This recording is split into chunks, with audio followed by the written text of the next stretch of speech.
ask y'all to fight together. And I hurt for y'all, because y'all did that all week.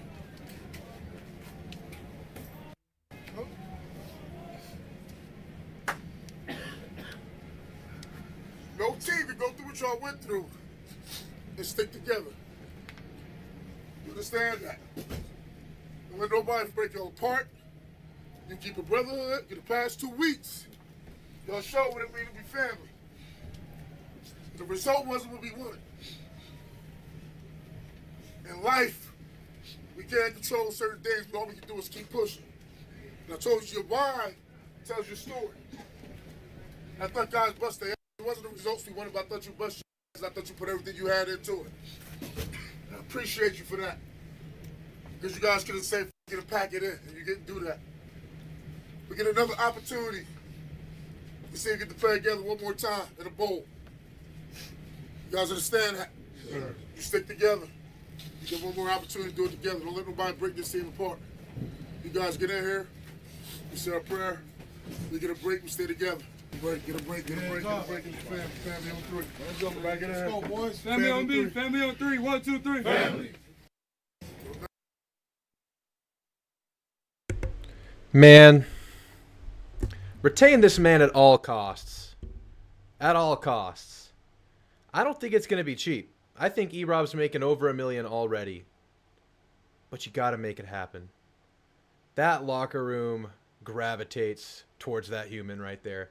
That dude has the hearts of these players. And in this era where we're looking for staff in, staff out, bunch of names we've gotten used to, gone, this is the one you keep, obviously. I'm not telling you anything new.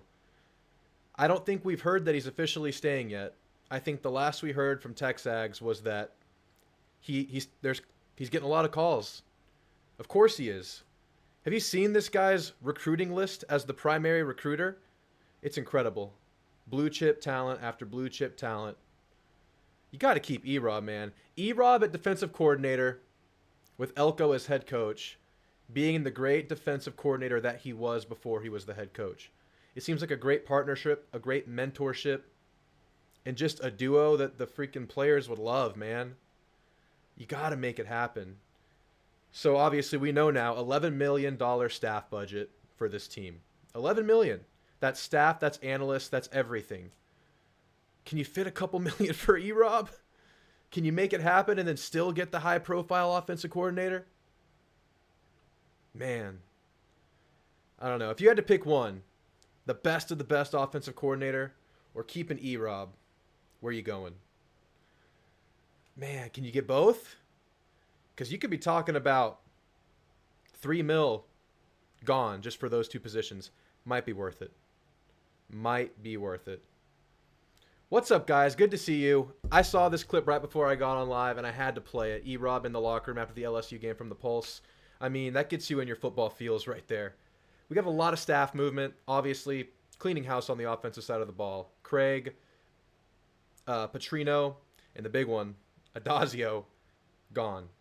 None of them will be retained. Coley's the last one standing, I believe, besides lesser coaches, analysts, assistants. I think it was needed. I think it was the way to go. The offense has been an issue. Is that too dramatic of a word? An issue? Problematic? The reason for failure at times? You got to start fresh, I think. I think you have to. And the fact that players, offensive players, are still standing firm, not hitting the portal yet, that tells me they feel the same way. They feel like there's more opportunity, potentially, with a new staff if they stick around. So I want to hear from you guys, offensive coordinator names tonight. If you want, we could talk about Adazio. Tell me maybe some of your favorite things about him. I know we like to pick and poke at him, but there were problems, right? I mean, the offensive line, not only did it play poorly at times, there was some regression. At least it feels like that amongst players who were supposed to make a name for themselves. So if you want to talk about him, we can. But I want to hear some OC names tonight. I want to hear what you guys think about the portal. I want to hear what A&M should be targeting. Is anybody at risk for leaving? Why hasn't anybody entered the portal yet? I'm trying so hard not to get excited about this yet. I've been told on X, Don't get excited about it yet. I've tried 2 weeks in a row. No one's entered the portal yet. Other teams are doing it. We're not doing it. No one unexpected anyway. Max Johnson just committed to North Carolina. Good for Max. Max and Mac. We cheer for him. We're going to be North Carolina fans next year. But no one unexpected yet, man. In that locker room video I just showed y'all, I think that's a big reason why. I think there's truly a brotherhood here. That almost feels like, I don't know, high school. Because nowadays, college is NIL and personal opportunities make it to the NFL. High school seems almost more pure at this point. That felt high school-like, with tears, camaraderie, the word brotherhood. That's like, to me, that's a high school buzzword. No one's transferred yet. I think there's something to that with this team. I don't know if they're waiting for the bowl game, trying to finish this year's journey, or what. But it's really cool to see. All right, let's say what's up to everybody in the chat. By the way, this is a call-in show. The call-in link is pinned in the chat. Just click on it. You'll be prompted to enter a waiting room, and I'll pull you guys in one by one to talk Aggie football on YouTube. And if you want to talk about the OC search, great. If you want to talk about anything else, we'll take it wherever you want to go. And if you guys could like and subscribe, that helps a live show. That helps the channel greatly. I appreciate you guys being here, supporting. It's crazy times in Aggie football. It's a fun week. It's a good week. I mean, I felt like, I don't know, good vibes in Aggie land. Good vibes. You had to get rid of Jimbo. I want to talk about Bobby Petrino in a second, too. I have some notes about him before we get into these callers. But let's say what's up to the chat tonight. All right. What's up, Lee Thompson? Max in here. What's up, Max? Thomas Life. What's up, Thomas? John Peroni. Love Shack. Love to see Love Shack. Space Jesus. Anybody watching A&M Hoops right now? I turned it off when I started the stream. We were down 12. They were on fire. Just not our night. I think we played a bunch of games in a short amount of time. I mean, I wouldn't give up on them. It's just a bad night on the road. Asian Persuasion, what's up, man? Good to see you, Jeb. Dallas Kahn, I wonder if Connor or Evan transfer now. Did you guys see the Evan Stewart transferring post by On3 on Twitter just now? It was a troll job. A well-done troll job, because you fooled a bunch of Longhorns out with that one. A lot of people drooling. It was fake. No one's in the portal yet. Connor, we've gotten good reports from early meetings with Elco and just the way Connor feels about A&M. Of course, we're not in the clear yet. These are just early rumblings that the meeting with Elco went well and that Connor really does love where he's at. Early reports, we don't know. But as we've talked about on the show before, it feels like Connor Wigman is the main domino for the offense. You keep Connor, you feel like you can keep a lot of the other players, because I don't feel like any other offensive player besides Connor and Evan are really surefire like transfer candidates. But if Connor goes, then you could see maybe some others go with him. So keep an eye on Connor, but it's looking good so far. And yeah, Jeb said it right here. Apparently Elco had a nice sit down with Connor. Yep. I'm not going to try the name. I guess I will. Eliezer? We'll call you Perez. Look, Mom, I'm on TV. Yes, you are. What's up, Mark Moran? I'm good tonight. I'm feeling good. Aggie football has me feeling pretty good. Fun times, a lot to think about, a lot to talk about. Don't have to dwell on losses right now. Hopefully not. I mean, Henderson shows some promise, but can we afford a loss like Connor? No. I feel a lot of untapped potential in receivers and quarterback play so far. We can't. There are a lot of good quarterbacks in the portal, including Riley Leonard, Duke's former quarterback, Mike Elko's former quarterback. Heavy indications that he's going to Notre Dame, which just makes for a great storyline. Week 1, Notre Dame at Kyle Field. There's only one other primetime game that week so far. I don't know if any other games can enter the schedule for Week 1 next year, but right now it's A&M Notre Dame at Kyle Field or Clemson, Georgia in Atlanta. And those are like the two premier game day contenders.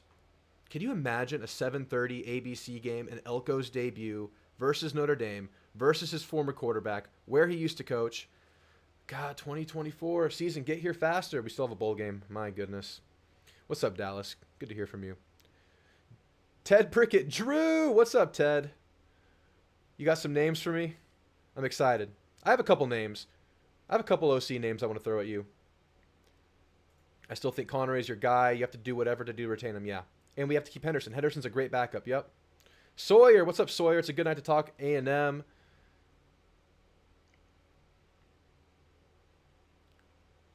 Who will be the offensive coordinator? That's what we're going to talk about. I don't know. I have no idea where he'll take it. Will he get the OC from Duke? Who knows? Jimbo was always quick to say one play away, but what does it take to get over that hump? I don't know. I don't think he knew. What's up, Gary? I like the Elco D product from his earlier times on staff and favored him to replace Jimbo Fisher. The more I hear him talk, the more impressive the hire is. Absolutely. He comes across as extremely sharp and organized. Extremely sharp. Ivy Leaguer, whatever that's worth. But really sharp, really organized, really regimented. We've heard reports that Jimbo wasn't as organized. I don't know how much truth to put into that. I just feel like Jimbo was set in his ways and wasn't flexible. And today, a big theme with some of these OCs that I want to talk about, they're all very adaptable. Adaptable to the current landscape, adaptable to current defensive schemes, and most importantly, adaptable to their own roster, adaptable to their players. Bobby said it right when he said feed the studs. That is the mantra that wins right now, I believe. You got to be multiple, but not necessarily multiple in running and passing. You have to be balanced and multiple in the way you get your players involved. That's what I gather. I'm no expert, but that's how I feel about it. Will we make Jalen Henderson our starter if Connor goes to the portal? I guess, but I think you're going to try to get someone sharper out of the portal. Maybe if Connor goes, you can get Riley Leonard, but I feel like Riley Leonard's going to commit to Notre Dame like tomorrow. There's heavy smoke, and apparently he's not talking to anybody else right now. That's what I've heard. I don't know for sure. Jeb says he's glad that Elco's cleaning house. Yep. Space Jesus. Are there even whispers of Connor leaving? Nope. Not yet. Anything could happen. Kit Kat. Anybody else get faked? Yeah. What's up, Kit Kat? I got faked until I saw that the two teams contending were Iowa and South Carolina. That was a good touch. I freaking hate trolls that do that. I hate it when you impersonate someone with a voice that is to be listened to, like On3 is a credible source. It bothers me because it tricks me and I hate feeling stupid, but they did it in a funny way. Evan Stewart hits the portal. Favorites to land him are Iowa and South Carolina. Give me a break. As soon as I saw the word Iowa, I knew. And then I checked the name. Nope. What's up, Gary? Jimbo had well-worn coach speak answers. Yeah. Elco provides direct answers. Absolutely. We love that. He's nailed it. He's nailed his first pressers. What's up, Nathan Campbell? Good to see you. Jimbo Fisher's here. Jimbo Fisher in the house. Anybody want to come over to my ranch tonight for some $24 steaks? 24? Are you skimping out on us, Jimbo? And which ranch are you talking about? I know you have ranches, plural. I'm talking to your South Texas ranch? You talking to your College Station area ranch? You talking to your North Decatur, your Decatur, Texas ranch? You talking your West Virginia? Your Florida property? Which one, Jimbo? I know you can afford them all. $24 steaks. Get the heck out of here. Drew, have you heard anything about the A&M coordinator job? Is it E-Rob or did he get a job somewhere else? E-Rob has not taken a job anywhere else. We have heard that he has received calls from other places. I guess I'll take this time. I'm going to say what's up to everybody. What's up, Lash? Aptopsis, what's up? Is the microphone in the focus? Is it way up there? Thanks. It's back here with me now. Anyway, let's talk about E-Rob. I think I talked a bit about him, but he's going to get opportunity, whether it's here or elsewhere. He's earned that. He's earned that in his recruiting, in his relationship with players more so than anything. A&M's defensive line has been pretty damn productive under his tenure. Now, I wouldn't say, and this is a high marker, we've had a Myles Garrett recently or anything of that nature. But there's been some damn good O-line talent, some NFLers that come out of his position group. And I think just the recruiting and the relationship building, he's worth a pretty penny. But A&M's paying him over $1 million already. So I don't know if someone else is going to drop that kind of a bag for him. The only team that would scare me, and if they got smart and tried to do something, would be Penn State, his alma mater. Because, obviously, who doesn't have a soft spot for their alma mater? So, look out for that one. I would say that A&M is the favorite to land E-Rob or to keep E-Rob. That's my prediction. I mean, I think anyone would predict it. I think he has a connection to the kids. I think everybody wants to lock in. So, yeah. All right, before I get into the callers, Bobby Petrino, moving on to Arkansas, back to where it all began, back to the scene of the crime. Funny, it came full circle. He got kicked out there for, everybody knows, the inappropriate relationship, the motorcycle accident. Years later, he returns as a savior because they need some offense, and he's the saving grace. He's the last chance. So he's there. And I want to play a clip from an interview he gave today where he referred to Jimbo's offense. Let me get it set up for you guys. And I want to hear what you think about this because it did not surprise me in the least. Maybe I'm reading too much into it. You tell me. Put in the offense that I know. And you know, this past season, I went into A&M and Jimbo wanted to keep his terminology. Yep. And I didn't sleep for months. Oof. You know, it was hard. It was studying every night, trying to figure this out. Why are we calling it this way? You know, and but I have an offense that I'm very familiar with and understand inside and out, and calling it will be much easier and going quicker. And the players are going to have to work hard at understanding it, but we'll have a processed approach to installing it and learning it. And we'll get it installed 3 times. And psychologists say if you learn something 3 times. Yeah, it was the first part, obviously, where he said that Jimbo wanted to keep his terminology. He only used the word terminology, but he indicated that he had a lot to learn. Whew, but the way the offense looked, man. What I said was, why didn't you just keep Dickey? Dickey would do Jimbo's offense. I mean, I know Bobby probably did call the plays, but I think it was still Jimbo's philosophy and had a heavy Jimbo influence. It is what it is. Jimbo was stubborn to the bitter end. Bobby's gone, and now we're looking for an OC. So I wrote down a couple of names, and these are the big names. I'm going to count on you guys to give me some more deep tracks. I'm just starting my search in the OC world. So, obviously, the dreams... Will Stein, Oregon, maybe not attainable. Oregon's good. Landing's not going anywhere. One that I'm almost 100% sure is not attainable, Ryan Grubb out of Washington. He has been attached to the hip with DeBoer for like 16 years. That's not happening, I don't think. One that's an obvious candidate is Kevin Johns out of Duke. And one thing that all of these coordinators have in mind is they're all adapted to the modern offense. They run whatever it takes. They spread you out. They get their playmakers involved. They're not in a rigid structure. They're going to run the personnel that works best for their personnel. They're going to run position groups that run. They're going to run formations that suit their personnel best. One thing about that I was confused by with A&M this year is you lost Donovan Green to start the year. So you're down a tight end. Max Wright's good, grizzled veteran. We had high hopes for Jake Johnson. But we ran a lot of 2 tight end sets this year. A lot. We leaned on it a lot. And I understand. You had receiver injuries all year. Noah Thomas, Evan Stewart. But you had Moose Muhammad there the whole time. I don't understand why you don't run more 3 receiver or 4 receiver sets. We know Moose has to play in the 4 receiver set. That was his time to see the field, was as that 4th receiver. But instead of running some of those 2 tight end sets where maybe you're giving your receivers a spell that way, maybe you feel the need to get your tight ends involved, maybe it's better for your running leverages, I just think you need to feed some of your damn studs. And that's what Bobby wanted to do when he got here. I would have loved to see more Moose this year. In hindsight is 2020. I didn't know if maybe Moose had regressed or if something was going on. But to me, after we seen him play, it's confusing.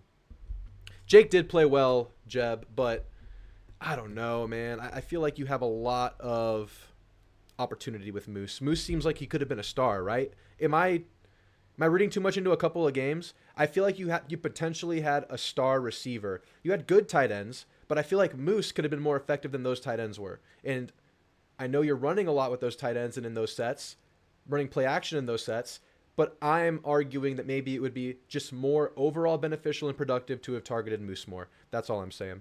And all these coordinators I'm talking about, that's kind of what they do. Kirby Moore out of Mizzou, kind of new, just kind of hit the scene. He's a young guy. These are all pretty young guys. That's an interesting name. I don't know if he's hell-bent on staying at Mizzou forever. I don't know how to say his name, but the OC out of Kansas is pretty interesting. I've heard him talk a few times. I like him. But I want to hear what you guys have to say. Yeah, Jimbo didn't like Moose. I know. Yeah, Carroll's kid out of Arizona is another interesting guy.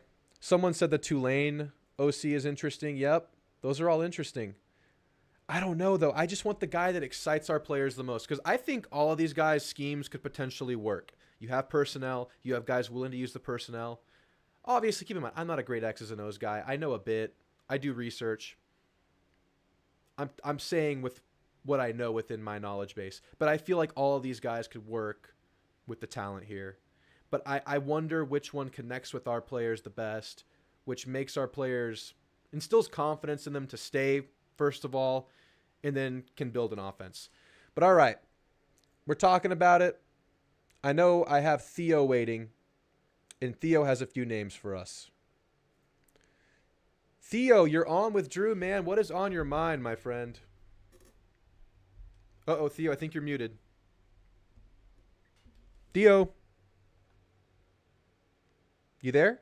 All right, I'm going to go to the next caller, then I'll go back to you, Theo. I'll keep you where you are in line, but I'm going to do someone else first. Oh, there you are, Theo. You with me? Can you hear me now? Yep, I got you, Theo. You got a few names for us? How you doing tonight? I'm doing well, sir. Doing well. How are you? Not too bad, man. These times have me excited. Mike Elco has me, I don't know, energized. And listening to E-Rob in the Pulse, I'm ready to run through walls. I'm sure you are too. Oh, yes. I would give E-Rob $3 million to stay. He's worth every penny of it. Okay. Are you being facetious or serious? Because I think there's an argument. I'm being serious. Like, E-Rob, I see E-Rob as the next Slocum, okay?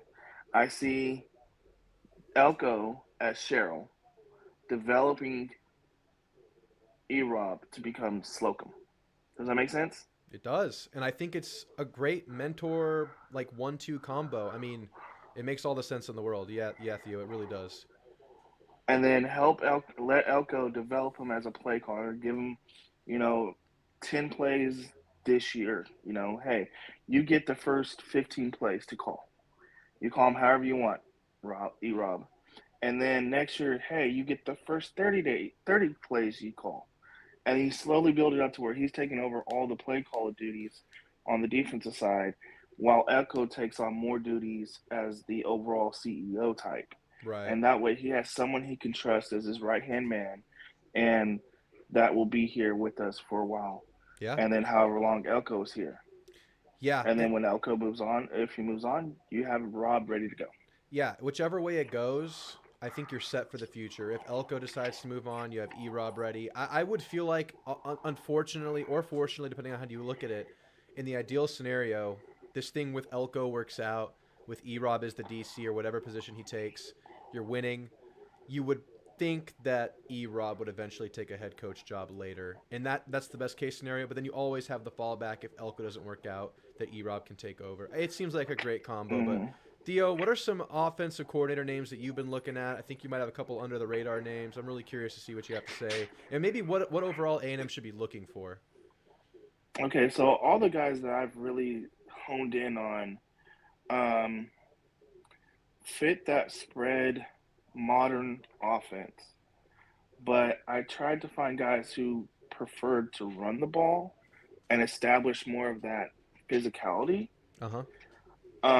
So the first name that came to my mind is actually someone we thought about as head coach, but then we kind of dismissed him because he's at a lower group of 5 school, and that's Liberty's head coach, Jeremy Chadwell. Yep, heard that name a few times. He was the head coach at Coastal Carolina, and I love what they do at Coastal Carolina in terms of the way they call the plays, set up the plays. They're just so tricky. If you ever watch Coastal Carolina, I love their offense. Nice. And then, of course, you pulled out the Kansas offensive coordinator. Yep. I looked it up. He's been with Leopold the whole entire time. He's been up in Kansas. Oh, nice. So he's been in the Power 5 area, the Power 5 area for at least 5-6 years. So he's not exactly new to playing Power 5 schools. Right. Another name that is sneaky that people don't really think about, and I don't know if he will leave his current program. But it would be Kansas State's offensive coordinator, Colin Klein, who is from the Houston area. Yep.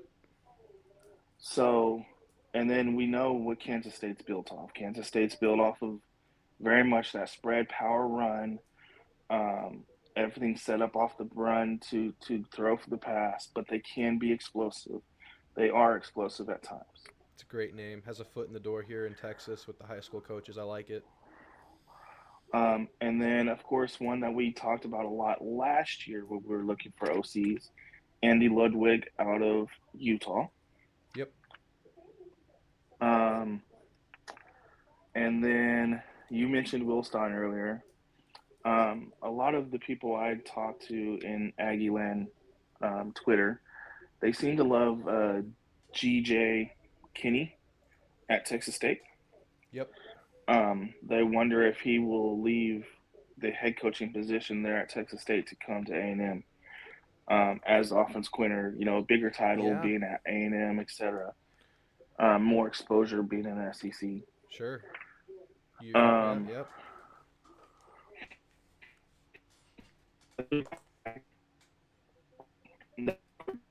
Coach that I don't know would be willing to leave and kind of like way out of right field is actually Toledo's head coach, Jason Ken.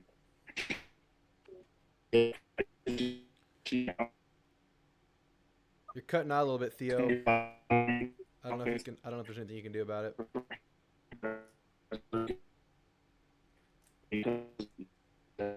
Uh-oh, Theo, we're losing you, man. I'll give you a couple more seconds, then I'll come back to you if you can't get it. All right, Theo, you're breaking up too much. I'm gonna put you in the waiting room for a minute. I'm gonna take another call and I'll come back to you. All right, he disconnected anyway. All right, next caller, Jay Wright. Jay Wright, you're on with Drew. What is on your mind tonight, my friend? Hey, how's it going, Drew? Not too bad, man. Not too bad. Good to hear from you. What you got? Hey, I would just compliment you on the channel, and I've been following for a long time, and I really appreciate a chance to get on the show here and talk Aggie football. We were talking about Bobby Petrino, and Bobby, I hate to see him go, and I was wondering, you answered my question. Well, he's going to Arkansas. He's going back. Like you said, it's scene of crime. Yeah, yeah, exactly. But I got a bad feeling, though, that somewhere in the mix during the football games that I hate to think that Fisher told him, look, if I decide to start calling the plays again, I'm going to. I mean, I'd hate to think that, but I got this funny feeling, it might have happened. Yeah. I mean, from what we've heard about Fisher, I wouldn't put it beyond him. I mean, that's his ego. Scary. Yep. Ego, very rigid. I mean, it hurt him to have to hire a name like that and to acknowledge that he's given up the play calling. I know that hurt him. So yeah, I definitely agree. And I'm not surprised pride to and see ego. him go quickly. I'm not surprised to see Bobby get out of here. It's just the kind of plays like last year when we could have beat Alabama. Okay, the very last play of the game on the 2-yard line, Haynes King throws out to a pylon pass, and then the receiver has to lunge out of the out of the end zone over the goal line to try to catch the ball, and he couldn't catch it. And I'm thinking, why didn't you throw to Devon Achane? Oh yeah. Why didn't you pitch out to Devon Achane? We got one play to win this game. Pitch it out to Devon, and then have Haynes King run the other way to the wide side of the field. And, he had to run 2 yards for a touchdown. Why couldn't you? I mean, really, man. There was so much more you could have done. Get creative. Get creative. Get original. You can't throw a pylon pass. Come on, dude. We're trying to beat Alabama. It seemed like that was the only read. It seemed like he was tunnel vision. That was the play they were going to run. That was the pass they were going to make. That's what I gathered from seeing that. And that was frustrating. Dude, you're going to get me on a little bit of a tangent here. I know A-Chain had a great junior year, but I still feel like he was criminally misused and underutilized. Jimbo was hell-bent on running him between the tackles, and it worked. He's a good back. He's good in the NFL. We see it now. But they get him in space. They make an effort to get him in space. They get him the ball in the flat. They get him the ball in screens. They put him out wide. They do so much with him, and we could have done so much with him. It'll always frustrate me how underutilized He was, he yeah. was here. Devon was throttled in the backfield, I think, and there was some plays, some big plays he made, some great plays, but I think at times he was throttled in the backfield. They just had him throttled. He Yep. just didn't break out and do more because of the offensive, the offensive plays that were being called. I mean, a lot of times I just question Coach Fisher. Yeah. I wish him the best though, Me and. too. It just worked out the way it did. We got Mike Elco. Happy about that. I heard from an alumni. I just happened to see him in the donut shop one morning, and he was headed to College Station. He said it was going to be Lane Kiffin. Well, that didn't happen. He said that there was a check that was wrote to A&M for $340 million. I hope that's so. Yeah. So, yeah, if that's so, then paying off Fisher is not as big a deal, and bringing Mike Elco in, is going to be piece of cake. Right. If that's the case. But he was wrong. Did you see the check at the halftime of the Mississippi State game? It was a check from the 12th Man Foundation written out to the athletic department for $160 million. And we saw that. This was tangible evidence. So that happened the night before Jimbo was fired. And wow. It was a telltale sign. I don't know how we didn't catch it when it happened, but the next morning you're in the whole $77 million. But hey, you just got $160 million. So yeah, that's crazy. And I wasn't. How would you have felt if it was Lane? I would have been ecstatic, but he's not moving, so right. He's staying in Ole Miss. Yep. And we got Elco. I'm happy with Mike Elco. I think we can build on that. He was a defensive coordinator, but he was with the Aggies. I think the players really going to look up to him like they do Elijah Robinson. Yes. They look up to that man. I mean, they have nothing but 100% respect for him. And I think this bowl game that we get, has the bowl game been announced yet? It has not. I think it's between the Texas Bowl and maybe the Music City Bowl. I think there's another one it could be. So we're looking at likely a Big 12, a Big 10, or maybe an ACC team. So not yet. Yeah, that's exciting anyway, that we're getting a bowl game in. Unfortunately we couldn't go 8-4 and beat LSU, but LSU, right. Well, that says it all. I mean, they've got a team, and they were just lying in wait there in Death Valley. I know. And they got a talented offense. That's a great offense. You can't take anything from them. That's a great quarterback. Yeah, the second half, very much so. In the second half, they got the best of us, and we just couldn't keep up, and we just didn't have the offensive punch, to get some more scores and try to at least keep up with them and hopefully win by field goal. But that's football. You win or you lose. Absolutely. And at the end of the day, I felt like our shortcomings throughout the year, they just showed up again in this game. Couldn't get it moving on offense when you were kind of playing from behind. That was a mantra, falling behind in these second halves, unable to come back versus Tennessee, versus Alabama. That happened in the fourth quarter versus LSU. And then corners, safeties, just getting beat. Those were two things that plagued us all year. But I will say the O-line did play a little bit better. So we gave them a good game in the first half. The second half we tailed off, and we could not keep up with the scoring. No way. Yep. Yeah. So that's the way it went. Hey, Drew, I need to run, but man, hey, I enjoyed talking to you. I love your channel, and I follow it, and hopefully I'll get on the next show. And hey, I need to get boned up on OCs, man. I'm really kind of out in the, can't see the forest for the trees right now. Yeah, that's where I am. That's where I kind of am. I did my first bit of research today, and I was learning a bunch of new names that I didn't really know before. So I'm with you there. But Jay, I appreciate your kind words, and I hope you call back soon. Okay, talk to you soon, brother. All right, bye. That was Jay, first-time caller. Good call, Jay. Thank you for calling in. All right, let's go back to Theo, see if he's got his things patched up. All right, Theo, are you with me? Yes, sir. Just the perks of living out in the woods, my friend. Hey, there's there's a trade-off there. So you were talking about the Toledo coach, and you kind of broke out.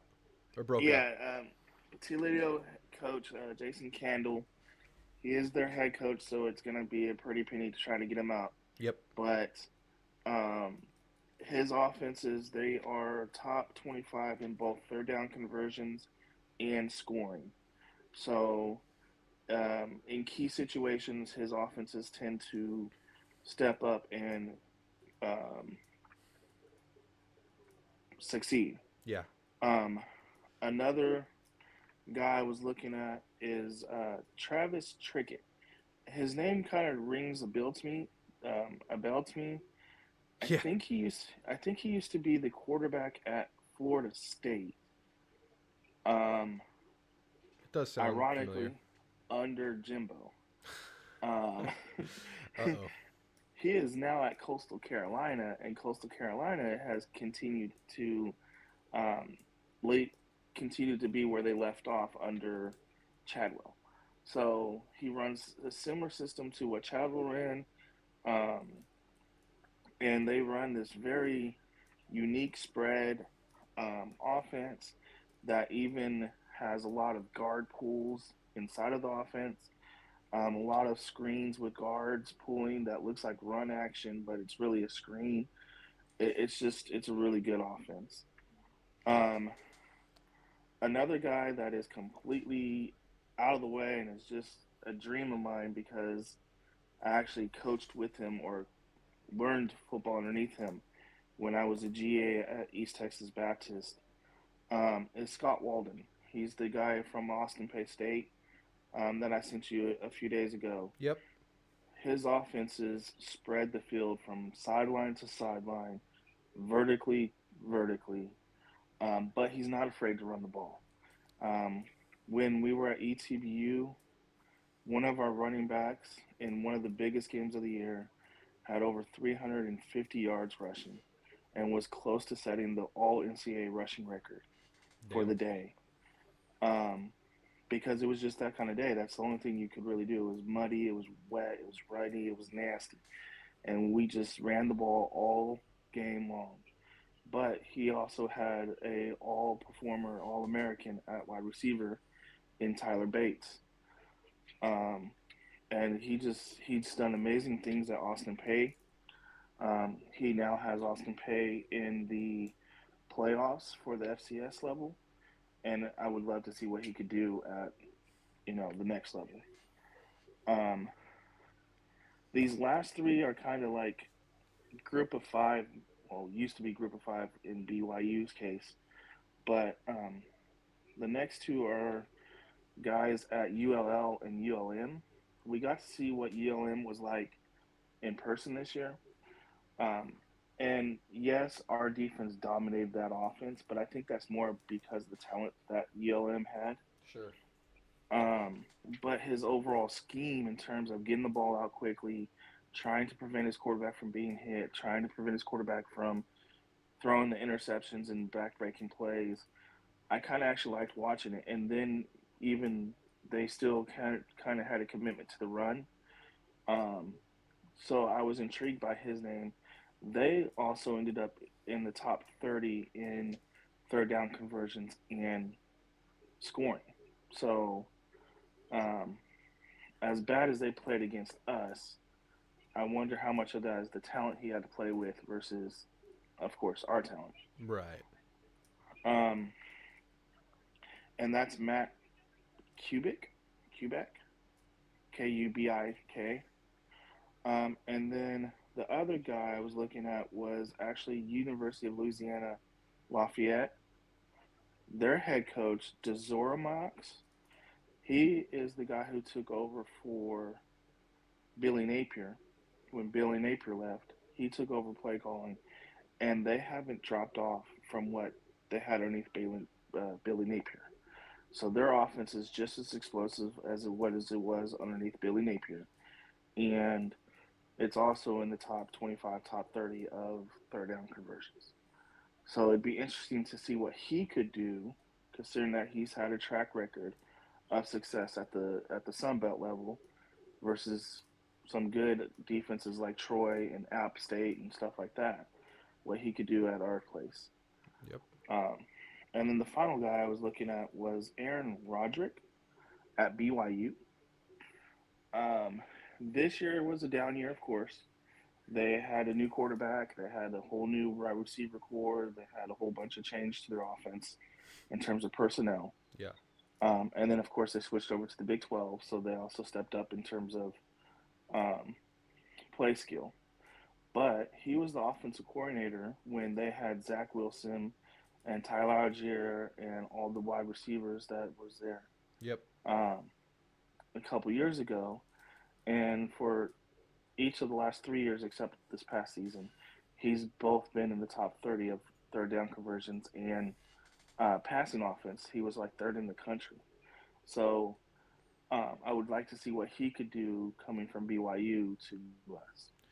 Some interesting names. I took notes because I'm trying to get a better feel for the landscape. So thank you, Theo. I wanted to hear all the names. I know it was a bunch of names that you gathered, but I wanted to get them together. Now, let me ask you this before I let you go. Putting you on the spot, who do you think is the best fit if you had to pick one of all the candidates right now, and why? I know that's tough. I'll give you a top 5. It would be Chadwell. Okay. Because I've seen what he did at Coastal Carolina. He's made Coastal Carolina the top 25 team. And then when Hughes Freeze left Liberty, he's now taken over at Liberty and has kept them humming. Okay. And he has head coaching experience. And I kind of want that on the offensive side because I kind of want him to counterbalance Elco out. Does that make sense? Sure. Yeah. My other name would be Colin Klein, Yep. honestly. Yep, for sure. The Houston Ties, and not just the Houston Ties, but I like the way they play offense. They play with the spread. They love to play spread, but they are very physical at the point of attack. They're going to hit you. They're going to make sure you feel it when you get done playing them. But they're still going to spread it out, and they're going to bomb you to death at the same time. So I love that mixture. In a similar breath, Andy Ludwig, same type of thing. He's going to run the ball if he has to. He's going to go 12 personnel and get his tight ends involved if he has to, which they've had Dalton Kincaid and several good tight ends there at Utah. And then he's also going to make sure that you feel the running game. You're going to feel it all together. And then see that. I would say, isn't Will Stein also Texas roots, UTSA, Lake Travis? I mean, that seems like a great fit if you can snag him. That was going to be my next two, is actually huge Texas roots. Yeah, for sure.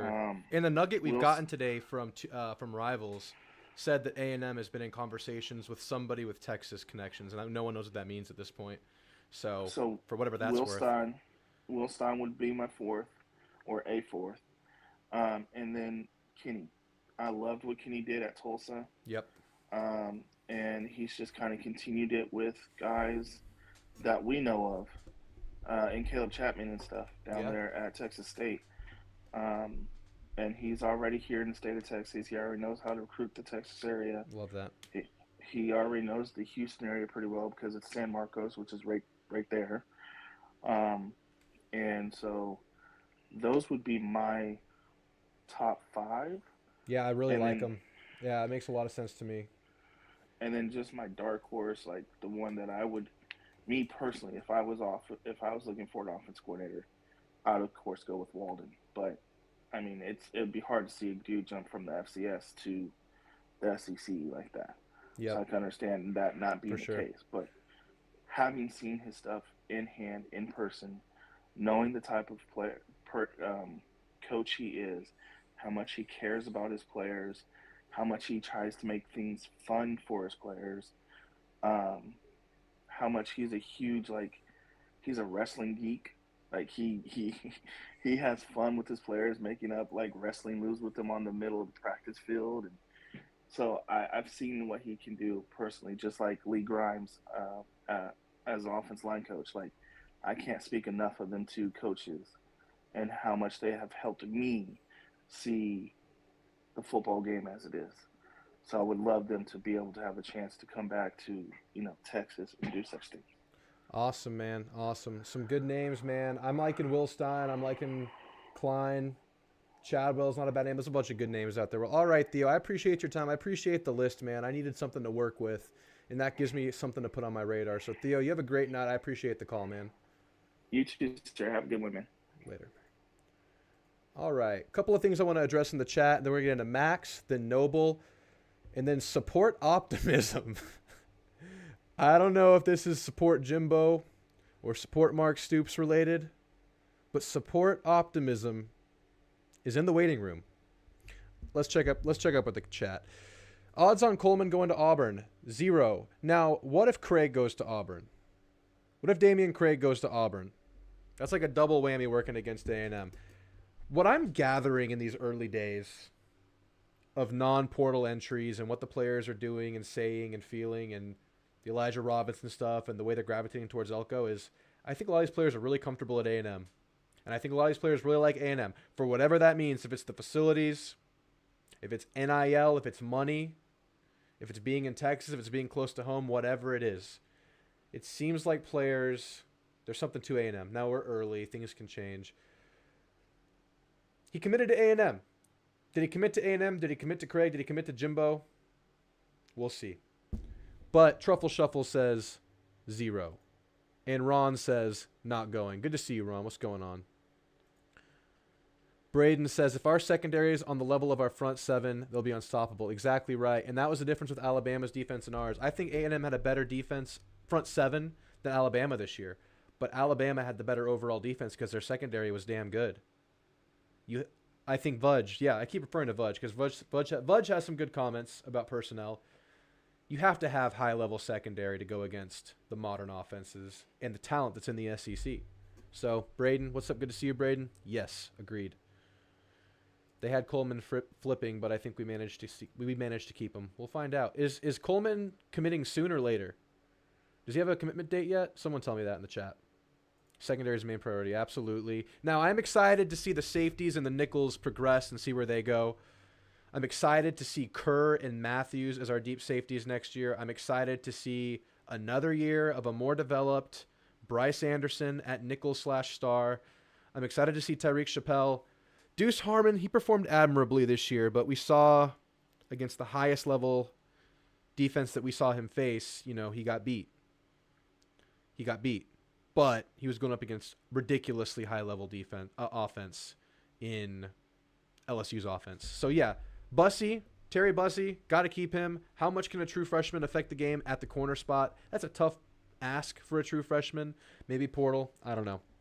But keep Bussey at all costs. I don't know where that one stands. Think Evan will leave. I'm literally 50-50 on that right now. He posted a pro Texas A&M Instagram post today. Did you guys see that? Evan Stewart posted like a 8-slide Instagram carousel. It was one picture of him like hanging out at the gas station or whatever the kids do these days. They take pictures like in front of the pump at the gas station. I don't know what it means, but I respect it. And then the other picture would be him in his A&M jersey, him in the games. It was cool to see that. I don't know what it means. It's cryptic. We need a more explosive offense. Yep, OC is going to be huge.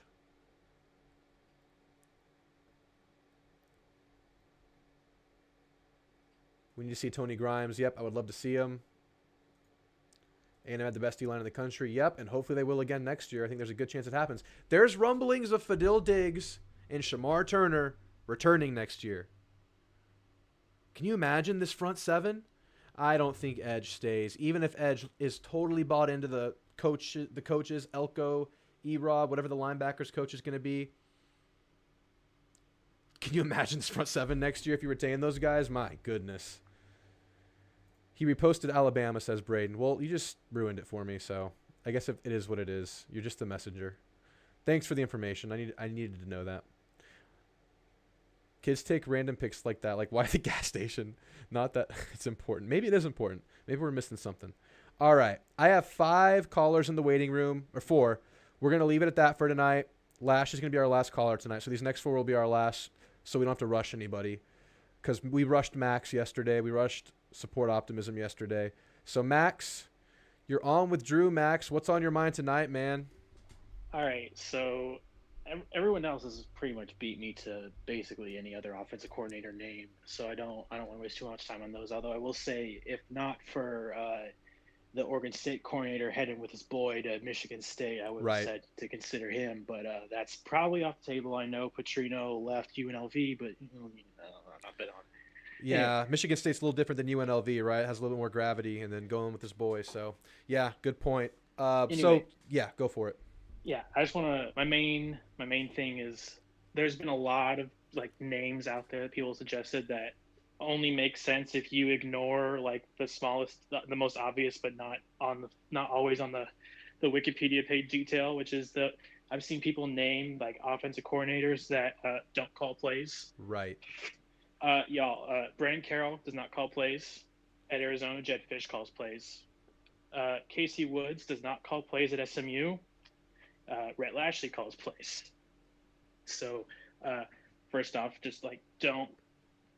I would highly recommend. I know there's some exciting names out there that maybe they haven't called plays before, but like whenever you haven't even established a program yet, to bring in somebody who's never called plays before, I think is just too risky. No, we're not doing that. Especially at A&M. I mean, it should be one of your own guys that you brought up if you're going to do something like that, like what K-State did with Colin Klein. Right. You don't do that in a full clean house rebuild at A&M, who's trying to retain as much talent as possible and compete as soon as possible. Yeah, no. And were any other names we mentioned? Any red flags with those?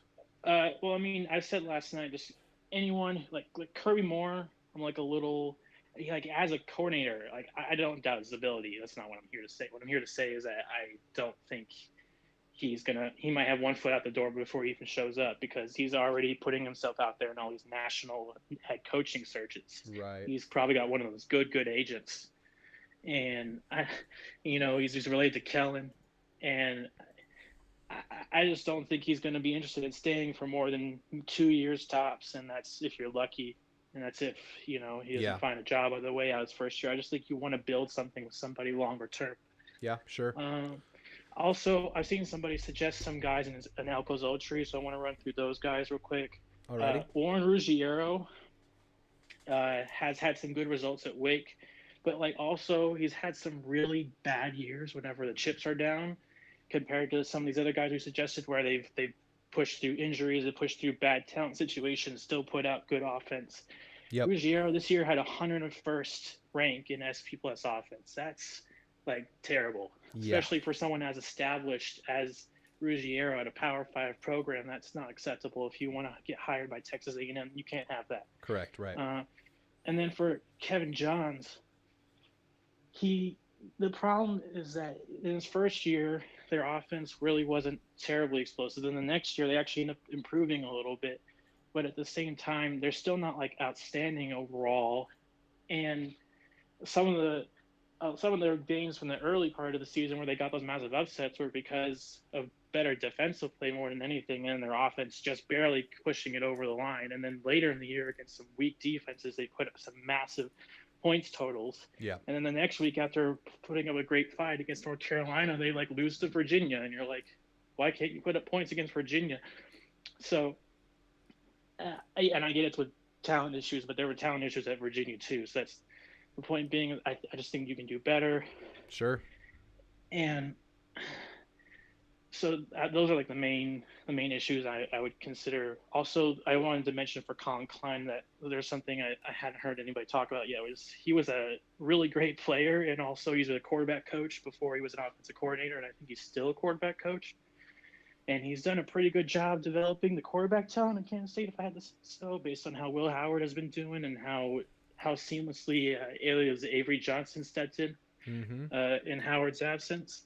So if you want to talk about developing the quarterback talent long term, which I know that's been a big talking point, is hey, we've had a bad time developing these quarterbacks and also and protecting them. That's a whole other separate point. Yeah. So I really think Klein would be a great fit because he could pull both of those two roles. And I mean, there's, as long as he gets to AA, it still only lets you have 10 or 11. I think it's I can't remember whether it's 10 or 11 now. Full-time assistants or whatever the term is. Yep. So I think Klein would be a natural fit for that. I like it a lot. Yep. Yeah. And then, I was going to mention the Carroll at Arizona. While he is not a guy who calls plays, if you could get him in as a co-offensive coordinator, offensive line coach deal, like you see at a lot of these big schools, well, they'll do that so they can get the extra pay grade for the title. Yeah. I mean, he's quite successful there in his role. I just don't think you can bring him in as a play caller. Right. And I'd rather not see that. Yeah. So if you had to give me kind of it sounds like you're really pro Klein, but a couple of names that you would select at this junction. Okay, so I did leave a comment last night, so I'll go back to some of those. Not last night, 2 days ago. Yes. The Kansas coordinator. Yep. If there's one, and I mentioned this, I think if there's anyone who can relate to pulling somebody out from under the nest, like Elco. I mean, he left Clausen's nest. If there's anybody who's going to leave the nest, it's going to be who can get somebody to leave the nest like that. It'd be someone who had to do it himself. So I like Kotzelnicki for that because he's obviously the performance is there. Yep. I mean, the numbers are elite. Mm-hmm. And then on top of that, he could pull him probably if you wanted to. And he's been on all these different levels too. So I just think it'd be a good mesh. On top of that, the Memphis coordinator, Cramsey, is interesting, but the run game there is they've had some trouble getting as many explosive runs. There's been a lot of they've had to throw the ball a ton to generate offense there, and it's more tempo and stuff like that. If they got people who are looking to hire him, I see him as, hey, are you versatile enough? Can you have an explosive run game and an explosive passing game? And they might have questions about that. Right. But really, I mean, obviously, Will Stein would be great. Like I said last night, I would love for A&M to get Will Stein because that'd be a massive flex of a move. Yeah, I love it. But him and Ryan Grubb, both of them, I'm just like, if you're those guys, why would you leave? Exactly. If you can get paid a little more, but potentially walk into loads of risk. Yes, absolutely. And they're both, and already Grubb is already on national coaching searches hype. So like he might end up as a head coach soon. And I mean, Will Stein can't be that far away. I feel like you've already got a recipe for success. So why leave? Could be an expensive short tenure if you get him. Expensive short tenure, and also he might not even be willing to go anyway.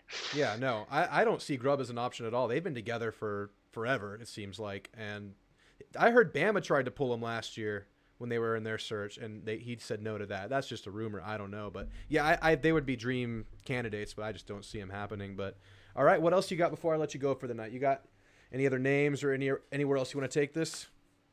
The main thing is I really hope they focus primarily on finding an offensive coordinator who focuses on their actual play calling ability and their scheme ability, and not, how much is he involved in recruiting or whatever, because you can as long as he's a good personally, as long as he's good with the players, as long as the players like him. Yep. You can get guys who are the dogs in recruiting. And I think sometimes people get carried away with, this offensive coordinator, you can really recruit. I'm like, listen, you got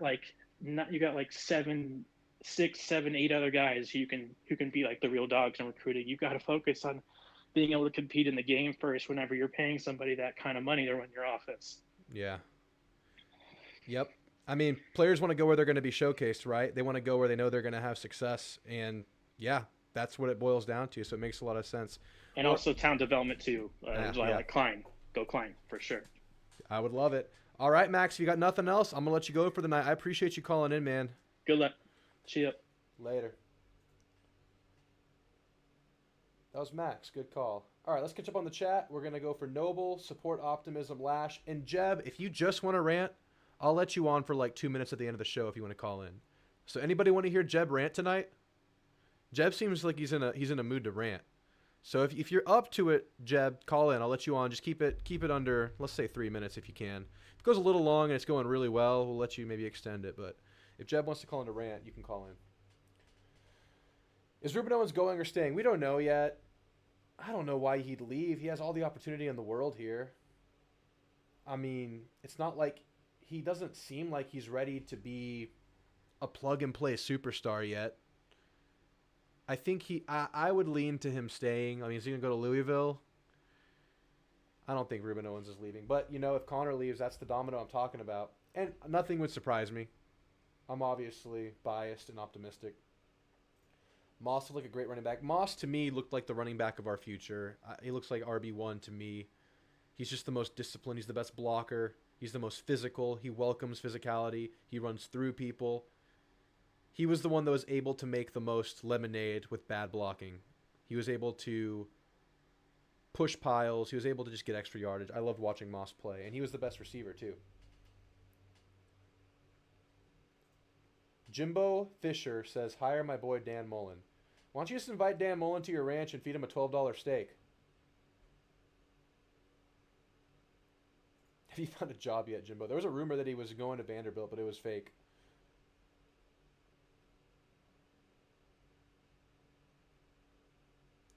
I'm passing on Dan Mullen for now.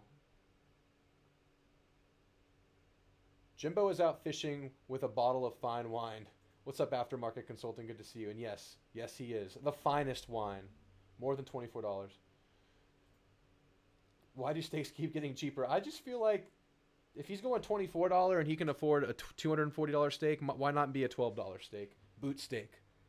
It's like 1 centimeter thick. Throw it on the kettle, the skillet, burn it, then eat it. Moss is a stud. Chadwell's expensive. Okay. He's getting paid heavily as head coach, so that's unlikely. And here's the thing, we're talking about, or Theo said he would pay E-Rob $3 million. I don't know if they'd pay him $3 million, but I know they might pay him close to $1.5 million because he's getting paid 1.1 now. Are you willing to go 1.5 for E-Rob and then go like, what's the highest you can do in OC? Maybe $2 million for an OC? It's a big chunk of your budget for two pieces, but those are two damn important pieces. All right, let's get into the callers. Noble, you're on with Drew. What is on your mind tonight, my friend? You still feeling good about Elco? Oh, yeah. Still feeling hot. So I love the other calls. They had a lot of insight on OCs.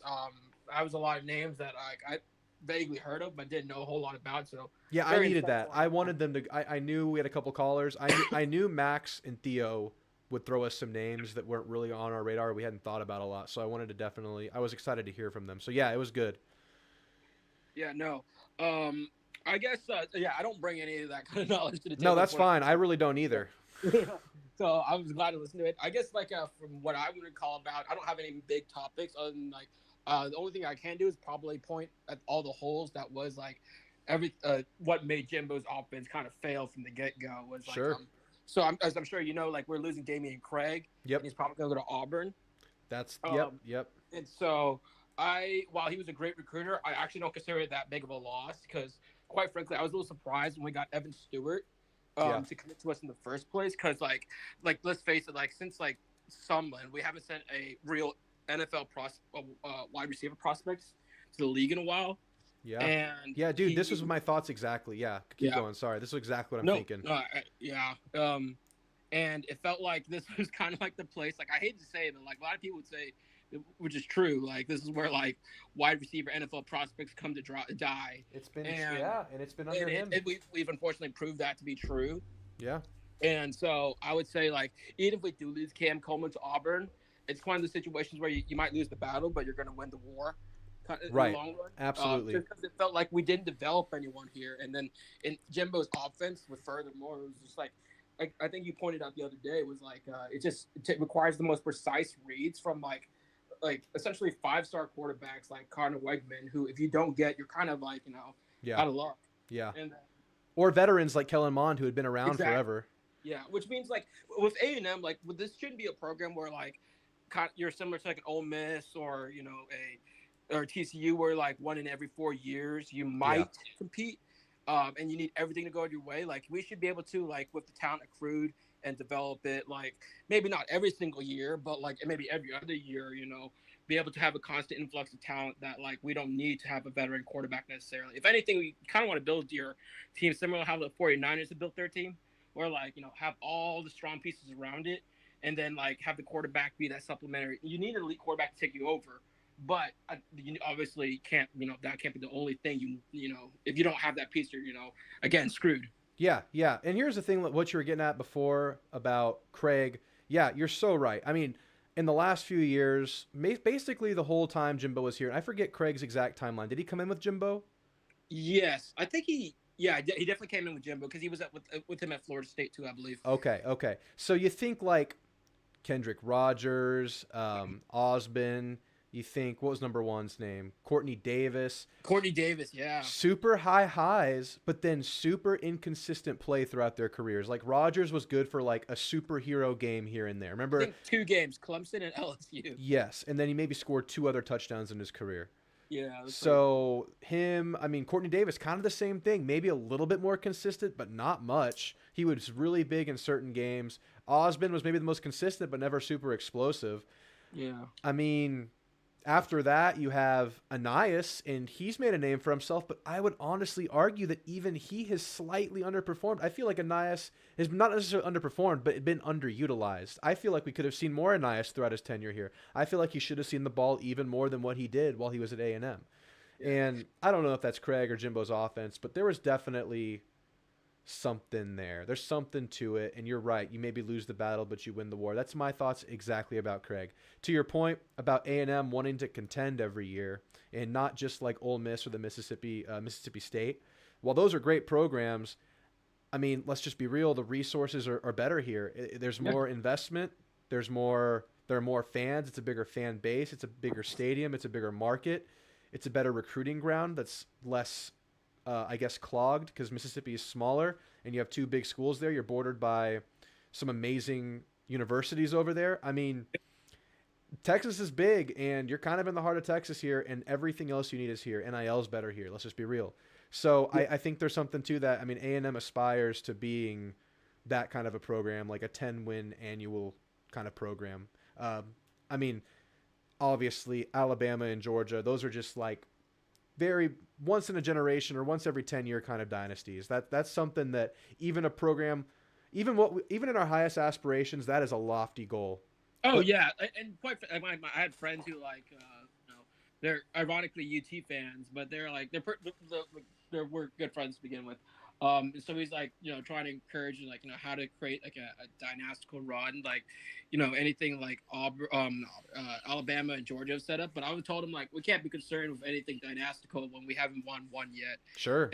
So I think obviously the OC is a huge piece, but then but going back to the Craig Jimbo thing, I think the problem was that essentially they talked. There was an article that said how Jimbo surrounded himself with yes men. I think Damien was one of those guys, and that just Jimbo's offense while great back in the early 2000s, has really become antiquated since then.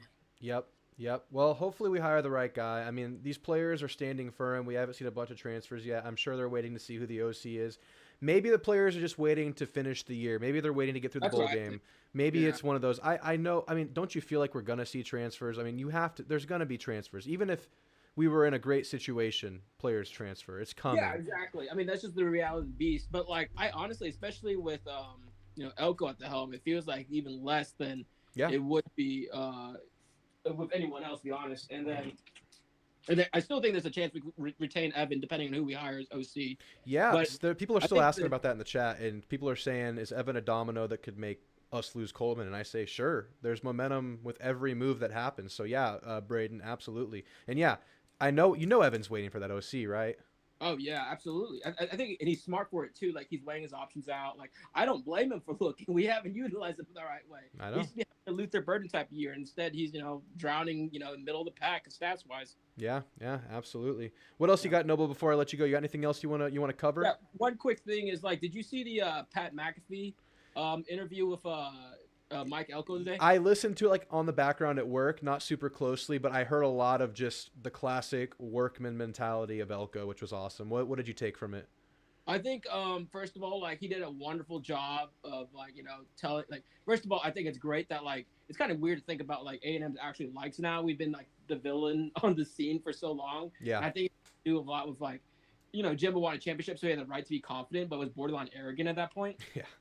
But anyways, I think the best thing I liked was the fact that he defended, he talked about the job he did, elsewhere and the workmanlike attitude, but then also, they brought up like some of our traditions that may seem a little goofy to them. They don't get like midnight yell. Yeah. And he had a great line which was like, "Tell me another place that like you can get 50,000 people in a stadium 24 hours before the game." And Yeah, that was awesome. yeah, I was like, this guy gets it.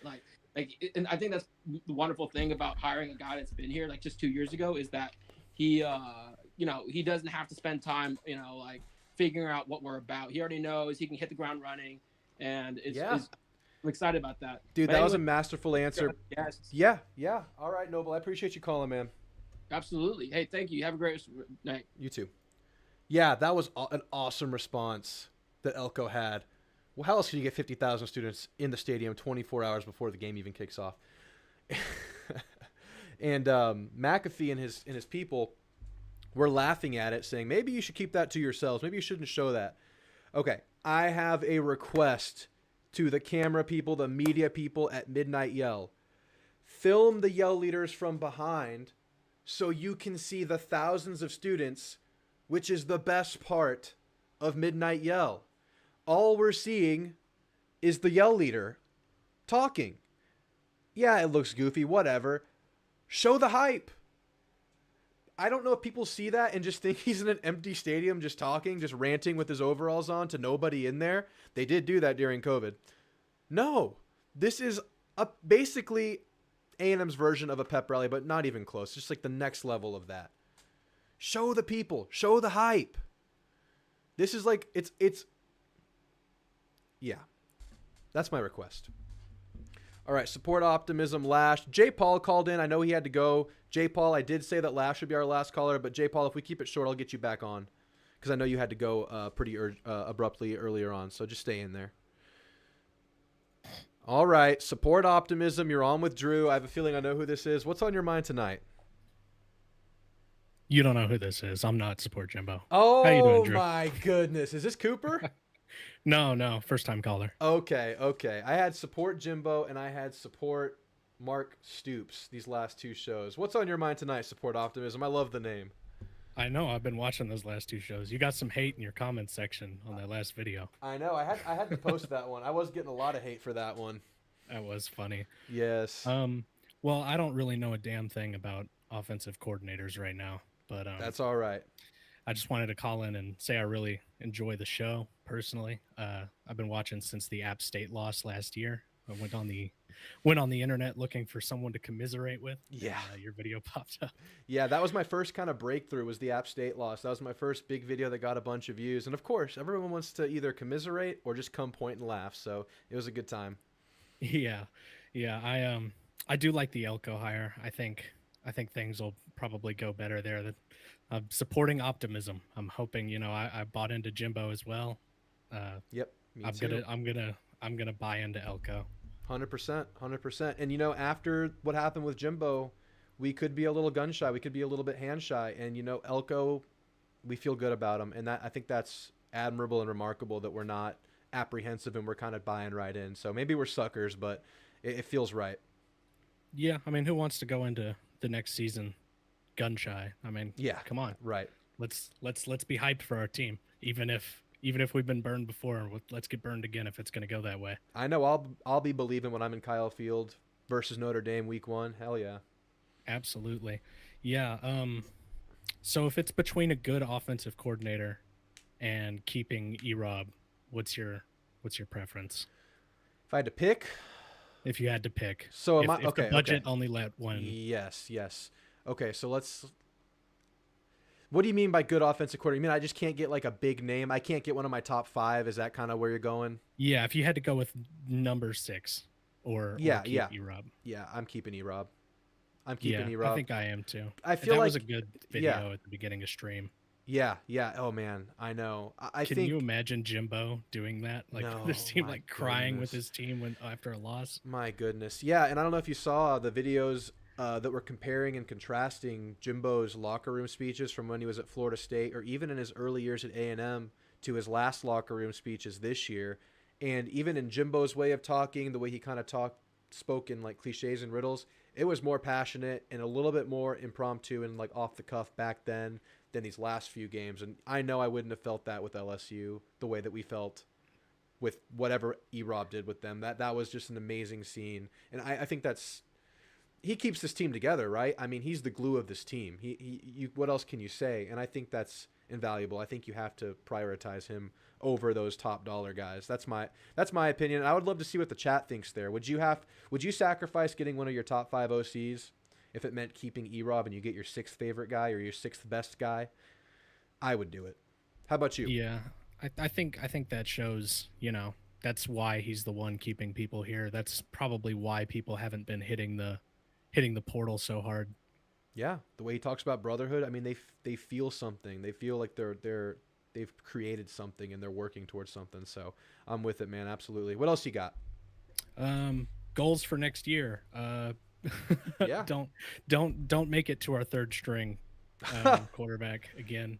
I don't think it's a coincidence we've had all these injuries. A lot of people are like, oh, we've had unprecedented injuries.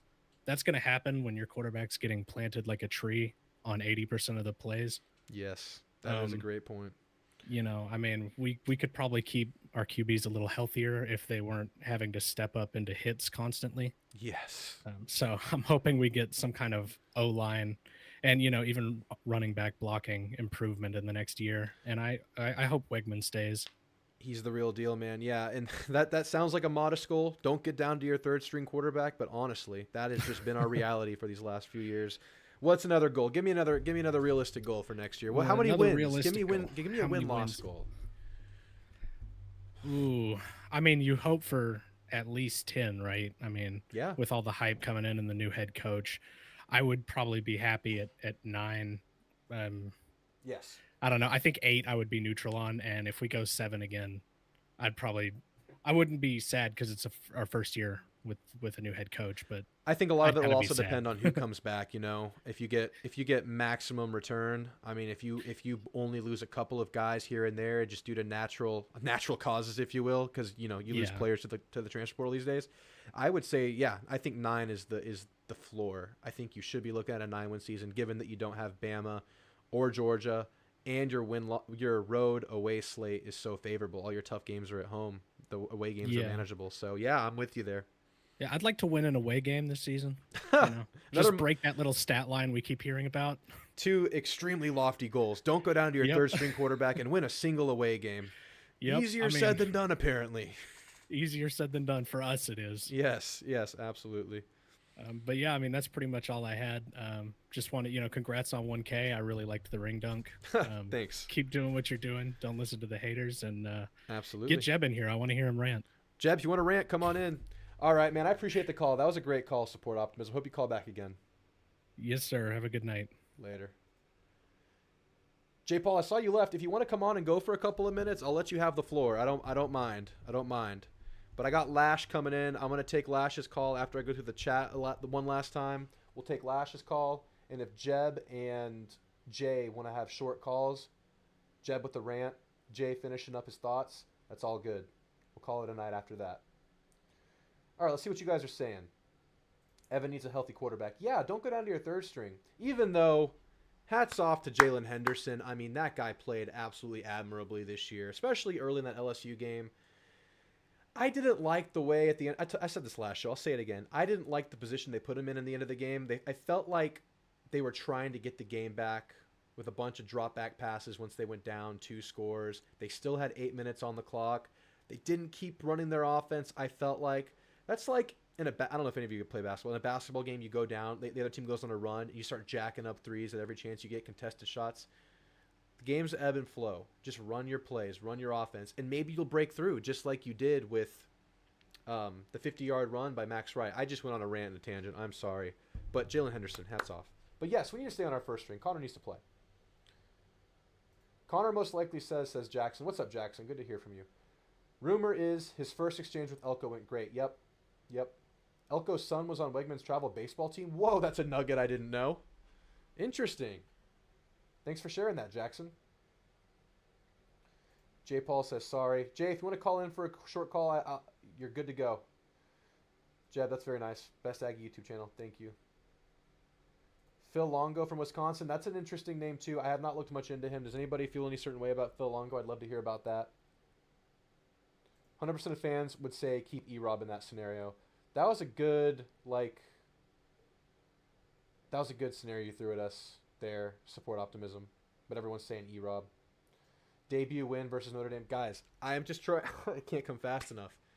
Just imagine that game. A&M has the maximum retainment they possibly could have done. You go into that game with momentum. Elco's first game. Connor Wigman's healthy. You have Le'Veon Moss starting. You have Reuben Owens coming in off the bench. You have Evan Stewart out there. Noah Thomas. Screw it. Anaya Smith in the slot. He comes back for the 7th, 8th, 20th year. He gets the NIL bag. And you're playing Notre Dame at 7:30 at night at Kyle Field. Lee Corso is on the sidelines. He's delusional, but we love it. He doesn't know where he is, but he's cheering. And the Aggies win. We storm Northgate after the game. And all is good. And then we get a cupcake the next week. Then on the road at Florida. Oh, I want to be there. I want to be there. E-Rob is a must keep. E-Rob too important for keeping the players together. Everyone's saying E-Rob. I love it. Colin says he wouldn't mind bringing Johns over. Yeah, that's where some people are thinking. Earlier, Max was pointing out that he was up and down at Duke. Maybe padded the stats against some weaker opposition. I wouldn't mind the continuity, and I would understand if Elco did it. But I think there are other names out there that you should try to stab at first. It's felt so long since seeing Connor play.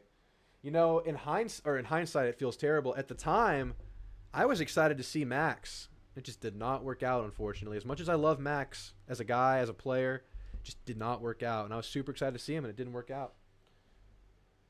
Realistically, 8 to 9 wins. I want to see 9 wins. I went through the schedule last time. I think you can get 10, but I think 9 should be the floor if you retain as much as possible. If you lose a bunch, like if you lose the amount that you typically lose when you lose a coach, 8 or 9. And even it could be worse. I mean, you could be looking at 8 or 7 if you lose a ton. But I don't think this team loses a ton if it keeps E-Rob. Is it a possibility that Wigman does not stay? Okay. Yes, it's a possibility. The signs are good, though. The initial signs are good, Bob. We still haven't won an away game. That's a good, modest goal that doesn't seem so modest. What's up, Cody? Good to see you, Cody. No on Longo, says Colin.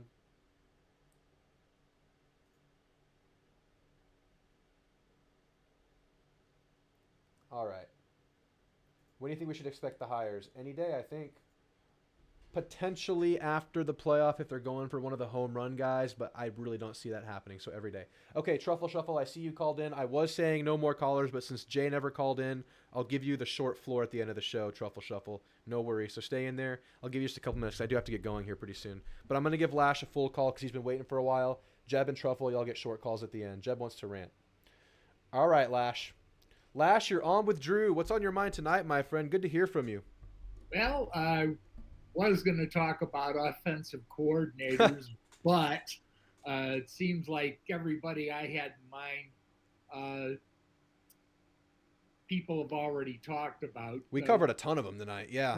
The one I've heard the best things about from more people was Colin Klein. Yes. And so I did a little checking on him, and he looks pretty good. Yeah, great. That'd be great.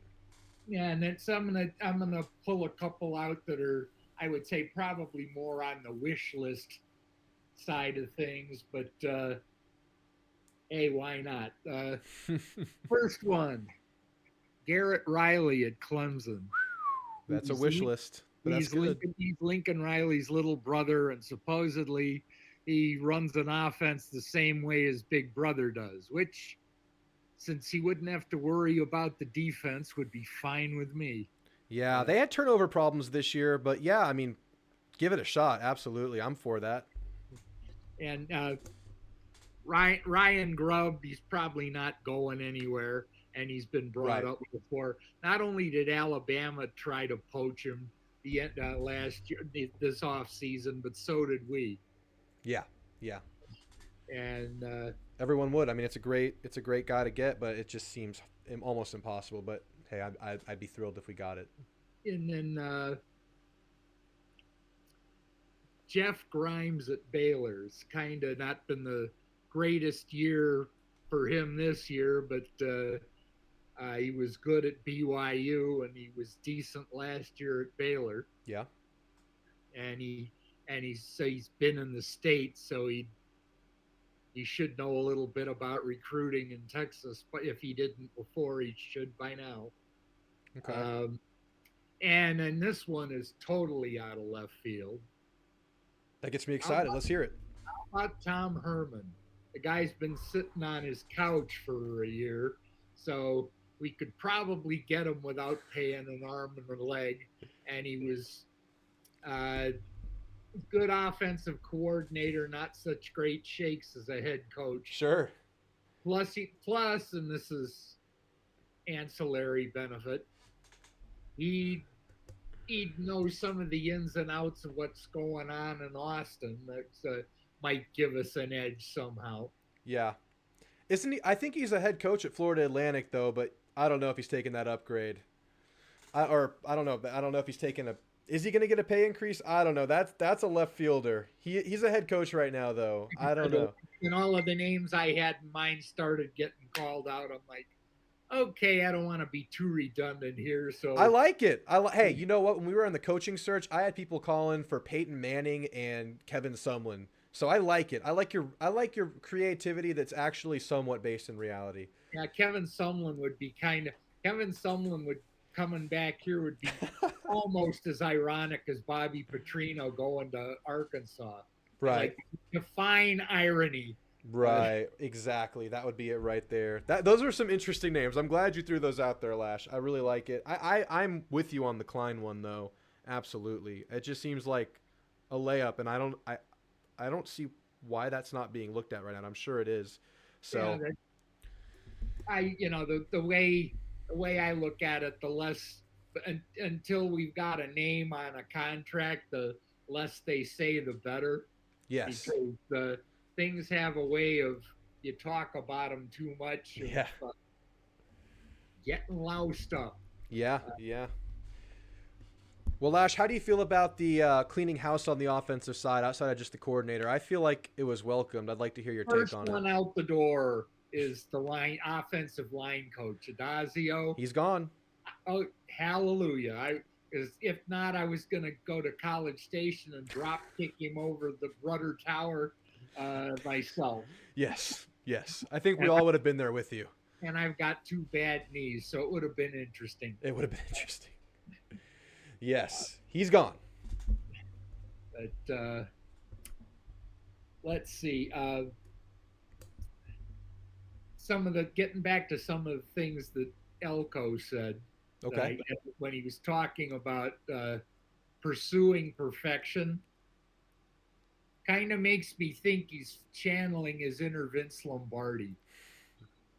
Because there was something that Bart Starr once said about one of his first meeting as a team with Vince Lombardi after they hired him. He said, I'm paraphrasing, we will relentlessly chase perfection, knowing we'll never catch it because nothing's perfect. But in the process of relentlessly chasing perfection, we will catch excellence. Absolutely. He definitely echoed that. He says, because I'm not even remotely interested in just being good. That's absolutely right. And unlike most of the people tonight, I was actually alive when Lombardi was coaching, so I remember a lot of the Lombardi-isms. Was anybody else in the chat alive for the Lombardi-isms? Say something in the chat if you were alive back then too. We'll see. If you were old enough to remember from 1960 to 1967, that's the time frame. I want to hear it. Even if you haven't typed anything all night, just say here or say hi or something. All right, Lash, what else you got? Okay, well, let's see. Hang on to E-Rob at all costs, and everybody else has already said that. I agree. Absolutely. Yep. Say it again. We'll keep saying it until it happens. So that is more important than getting, like your last caller said, if we have to settle for an offensive coordinator that's not in the top 5 names, if it means we keep E-Rob, I'm willing to make that trade-off. Yeah, absolutely. And it's interesting because I think the document that had the pay structure broken down said 11 million for all coaches and analysts and staff. So I think that's your entire football Right. So personnel. If we spend $3 million on E-Rob and the OC, that's $8 million for everything else. Yes. Which most coaches would probably kill to have $8 million. Right. Let alone 11. So that's a great point. But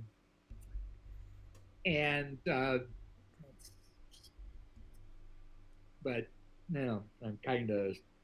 You ever have a vapor lock of the brain? That's kind of what I'm having right now. Oh, all the time. It took me a long time making these videos to get comfortable enough to go on live. Because when I would record these only, I would just get stumped and I would have to pause the recording and then I could talk, and then pause the recording and then I could talk. If you look back to my recorded videos, I take a lot of pauses and I just cut them out. That used to happen to me, especially when you're on camera. I could tell when you did it, because even if you're good at splicing, and you could see it, and you're pretty good at it, yeah, you can still see it. Yeah. I try to make it as smooth as possible, but if I accept it, if you see it, it's better than just watching me sit there. So I remember what I was gonna say now. What we need to recruit the heck out of, because we've got defensive linemen. I think we're pretty good at linebacker, and we're pretty good at the skill positions. Yeah. We need to recruit the hell out of offensive linemen and defensive backs. Oh yeah, absolutely. And get a kicker, because I think what's his name? Bond. Bond should be arrested for impersonating one. That's right. It was a bad year for kicking game. He got a great punter, but he had ups and downs this year, but he came back at the end. Not a good field goal kicker. I mean, yeah, right. No, not at all. And he got replaced on the kickoffs too late in the year by Zapita. I think is his name. He got replaced. So special teams coordinator, I think he had one at Duke. I assume he'll bring one here. Yeah. But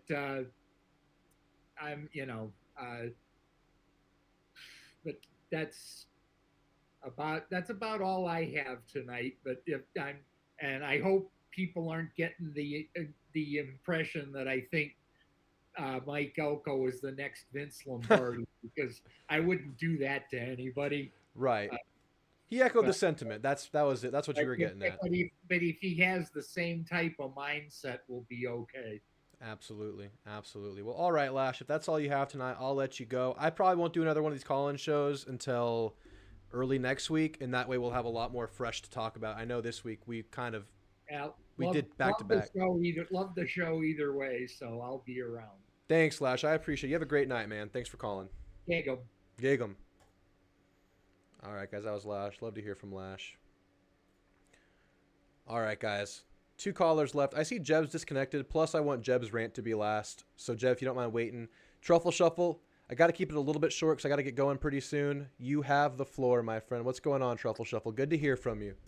Yeah, I just wanted to say that as we go through all these offensive coordinators, obviously we don't know. Right. But the thing I want everyone to keep in mind is that not to jump to conclusions on either how good or someone bad is going to be, because of and the reason I put that was it Phil Longo, Wisconsin offensive coordinator. Mm-hmm. And so people are like, oh no, because he's doing bad.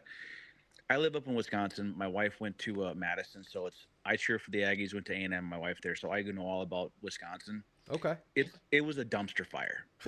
It's to the point where they talked about how they've got to clean house. Right. And you just, so my whole point is, any of these guys, the overarching theme that I'm hearing from Elco is organization, being disciplined, and I think the previous caller hit the nail on the head talking about player development. How many 5-star recruits have we gotten for receivers? Yes. And none of them make it anywhere. And absolutely. All these different positions. And so you look at, I think Elco is going to be prioritizing discipline, player development. And so I'll leave you with, I just think it's going to be really interesting to see who they hire, because I think it's going to be someone we're just not expecting, but it's going to be kind of a QB whisperer or player developer. That's all I got. Thanks for enjoy everything, man. Take care. Thanks a lot, Truffle Shuffle. Yeah, you're absolutely right. Yeah. I mean, development has not been up to snuff here.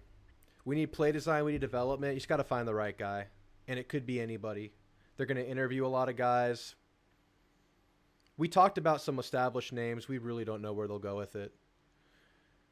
Rangers King. I keep calling you Max because I know your name. Rangers King says $11 million should be enough to keep E-Rob and land one of the Kansas OCs, plus an elite OL ringer if he wants one, and then bring Elco's guy at special teams coach and maybe defensive assistant. Yeah, $11 million. I mean, we're, I guess, questioning if it's enough because it's lower than the 13 they had before. You're right. It should be plenty. And yeah, one of the Kansas OCs. Yeah, I would love one of those. Yeah, that makes a lot of sense. I don't know any of the OL names, OL coach names, but you need someone really good.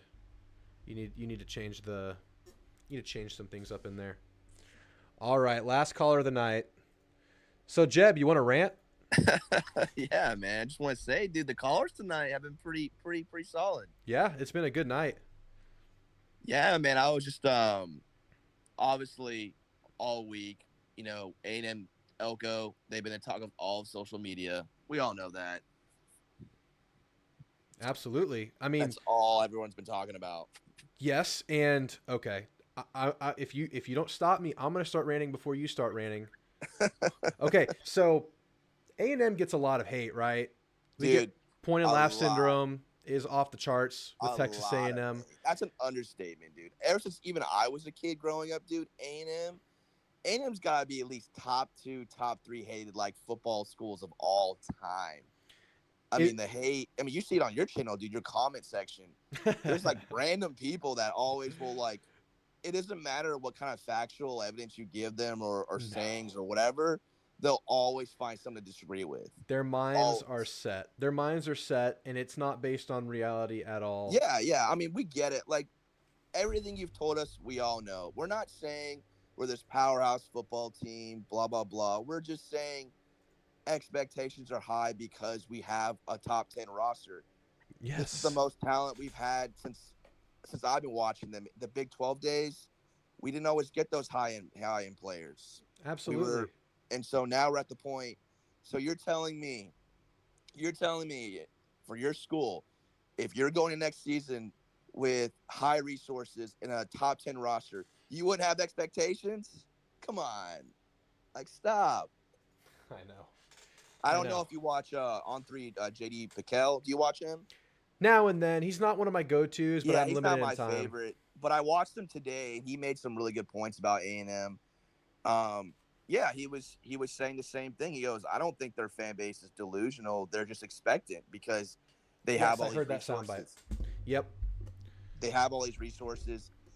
They have the talent now. They have 4- and 5-star players. And I tell UT fans that now. I said, dude, when we play y'all next year, this isn't the same Big 12 team. We got 4- and 5-star talent too to match up with y'all. Absolutely. We just need the right coach. And even after JD Piquel said all that stuff about A&M, how like they have all this stuff to be successful, and people are still saying like, they're still saying negative stuff. And I'm like, dude, it doesn't matter what you say. Like, just because history says we haven't been successful, why can't we be? Absolutely. And he mentioned, like I said in previous, your previous live streams, he even mentioned Dabo's name. Clemson fans can say what they want. Clemson was irrelevant before he got there. Yes. They haven't won anything since like the 80s. Right. And when watching Clemson as a kid, I didn't watch them a whole lot, but I watched them a little bit. They were an average football team just like us. I mean, they would win 10 now and then. And then when Dabo started recruiting well, no one said anything about that. I remember when Kirby Smart got to Georgia, when he signed the number 3 class his first year, no one said anything to him about it. But when we did it, it was, oh, we're cheating, oh, we're paying these players, blah blah blah, and it's just like, dude, the hate, it's so real, man. I know it's like a cheesy saying, but I just don't get it. I don't get it either, and I think that nowadays, I can't speak for back in the day, but nowadays, what I was pointing out on social media, if y'all don't follow me on X, remember, did you see the guy, the soundbite or the clip of the guy on the Dallas News radio show I actually don't have Twitter, so. Oh, should I play it? I don't even know if I want to play it because I've given that guy enough Yeah, clicks. it's not called Twitter anymore, right? It's X. called X. I can't do it. Basically, he said A&M believes that they should be successful in the championship hunt, a perennial championship contender. And he takes a long pause and he goes, based on what? Why should you strive to be this and that? And it was just the classic argument. We gave you the evidence, not the evidence, but we gave you the reasonings. I know. Like we're not saying we're this elite football team. We're saying is, like we said before, because we have the roster and the resources to do it. What is so hard to understand that? Yeah. Yes. Everett Lee says Aggie people worry about other schools too much. Do we? Not really, because I don't know a lot about other schools. I mean, like I said, we're an A&M fan first. I'm a college ball fan second. I like learning about other like traditions with other schools, etc. But I'm not like watching their stuff religiously. Correct. I'm not commenting on their videos with negative stuff. I have obviously my personal opinions, but yeah. I'm not going on there trolling people. Here's a factor. A&M has a huge alumni base, a huge fan base, just massive. So many students go to A&M. And there are outliers in every fan base. Absolutely. If you look every fan base is obnoxious and can be delusional at times. That's because we're passionate fans. That's what it's called. You would say the same thing about Ohio State fans. You would say the same thing about I'm Texas a Dallas fans. Cowboy fan. You know how that goes. We're very delusional. Yes. Cowboy fans, yes. Yeah, exactly. OU's the same way. It's these big fan bases. You're going to get a lot of trolls. You're going to get a lot of idiots. It's going to happen when there's just a ton of people. We're going to be relevant till the end of time. I mean, look at Arkansas. Remember last year when everyone predicted Arkansas to like dethrone Bama in like the West games?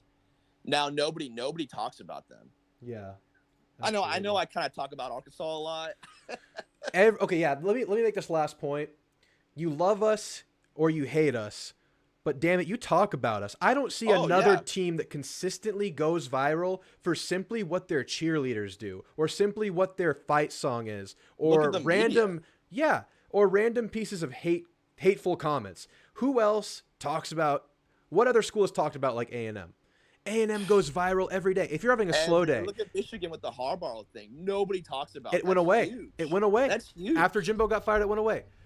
It's a guaranteed avenue to get clicks. Talk bad about A&M. You're gonna make some money. Say something negative about the Yell leaders. Cycle the same clip of the Yell leaders. Yell leaders, come on. Cycle that clip. You're gonna get millions of clicks. Jamie McCoy. If you watch Texas Zags, they interview current players from previous teams. They had Jamie McCoy on there, who was part of the Mike Sherman days, and he said it best. I've been saying this for years. Now it's going to be an unpopular opinion, but he's like, I think people are just jealous. Not jealous because we're a successful football team. They're jealous because we have our own thing. We have our own antics. Like we have our own traditions that nobody gets. And they think that we should just stay in our lane. And just because history says we're not a good football team, why? What are you doing? Why put a football team out there if you're not trying to be elite? That's ridiculous. And I compare those people. I made this comparison on my ex. I feel like people treat us like the dad from Rudy. They didn't want their sons to aspire for anything more than working in that Jimbo, factory. Dude. The same people who are dogging Jimbo right now, saying he was never elite, were the same people that are saying you can't get a big name like Jimbo. Right. Do you remember social media back when we hired Jimbo? Everyone's like, A&M should be okay with going 8. They should have never fired someone. They should be okay with going 8-4 every year. They can't get a big name like Jimbo. Well, they don't know what's here. And if they wanted to be mediocre, they would have kept Jimbo for a couple more years. They're serious about winning. That's why they fired him. They were willing to give him that crazy, crazy money buyout. Yeah. Because they're serious. They're serious about winning. We don't want to be an 8-4 program. No matter what you say or do, we're gonna keep trying. And you may not like it, but we're gonna it's gonna happen. Yep. Absolutely. That's why I hope Elco pans out, man. Because if we can go 10-2 next season with a 12-team playoff, man, they just have all the ammo in the world because we have not won in a long time. It's true. Absolutely. That's what it is. We haven't won a title game since '98. Absolutely, you have to win. All right, Jeb. This is what I'm going to end the show with. I'll let you stay on so you can react to it. I'm going to play the clip. I want to hear it. What's one more clip? All right, guys. I'm going to shut up and play this. When you see this guy's face, you're immediately going to cringe. So just trigger warning, cringe warning, whatever they say. Ugh. I'm Mike Leslie, and this is my extra point. Mike Elco is the new head coach at Texas A&M, introduced Monday in College Station. A man I actually covered when I was in college, and he was the defensive coordinator at my alma mater, Hofstra University. Now, a decade and a half later, is the man in charge at Kyle Field. I'm excited for Elco. I think he's genuinely a very good hire for A&M, and I think he's the type of grounded, substantive hire that A&M needed after years of more flash than anything else. But Elco, in his press conference on Monday, said something that just doesn't compute for me. He talked about how A&M is going to fulfill their potential as the premier football program in the country. And he said that the best version of Texas A&M wins national championships. And I just want to ask, based on what? Did you play the clip? Texas A&M, their fans, their boosters, Aggies believe their program should be among the elite in college football. Why? They won 11 games in 2012. Johnny Manziel won the Heisman. It was a banner year for the program. Prior to that, you have to go back to 1998 to find another double-digit win season. Texas A&M has 2 double-digit win seasons since I was 8 years old.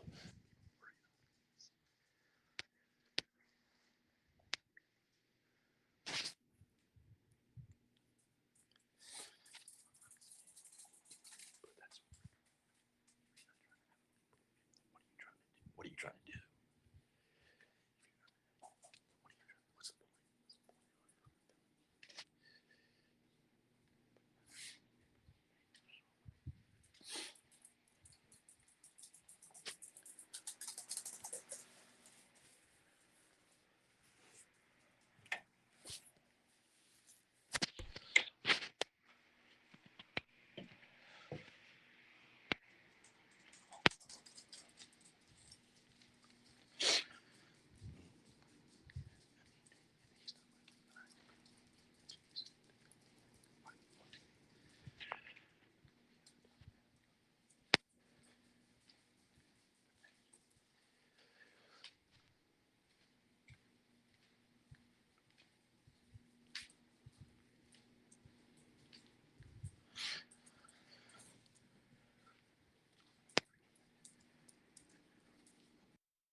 I'm still muted. God, that was a long time to be muted. I'm sorry. This guy just gave the most unoriginal Texas A&M hate.